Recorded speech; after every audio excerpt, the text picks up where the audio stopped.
Hello, আমি এখন যাচ্ছি ওই পাহাড়ের ওপরে ফুল তোলার জন্য। আর দেখো অর্ধেকটা এসেছি আমি, আর এখন ওই অনেকটা বাকি আছে। তো আমি তো হাঁপিয়ে গেছিলাম পুরো। আর এই সময়কে আসি কারণ স্কুলটাও শেষ হয়ে যায়। আর ভীষণ সুন্দর লাগে দেখতে। এখন 6টা 15 বা 20 হবে, এখনো পর্যন্ত রোদ আছে। তো দেখো এখান থেকে এত সুন্দর লাগে না, নিচেটা দেখতে ভীষণ ভাল লাগে এই সময়টা। তারপরে আমি পৌঁছে গেছিলাম, আর এটা হচ্ছে আমার ফ্রেন্ড, আমরা দুজনে মিলে এসেছিলাম। আর এখানে পুরো গাছে ফুল ভর্তি, প্রচুর ফুল হয়ে আছে চারিদিকটাতে।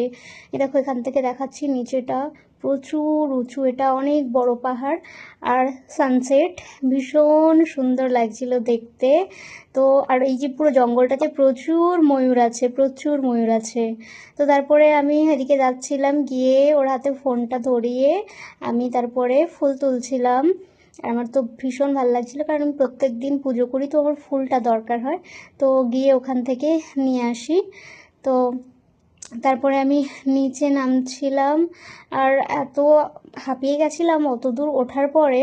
তো নিচে নামতে নামতে দেখলাম পেঁয়াজ ক্ষেতের মধ্যে ময়ূর, কতগুলো ময়ূর এসেছিলো। আর যা আমি ভিডিওটা স্টার্ট করছি, ওরা এত দৌড়ে দৌড়ে সব পালাচ্ছে, ভীষণ সুন্দর লাগছিলো দেখতে। তারপরে আমাদের ফিরতে ফিরতে প্রায় সন্ধ্যা হয়ে গেছিলো। So tata.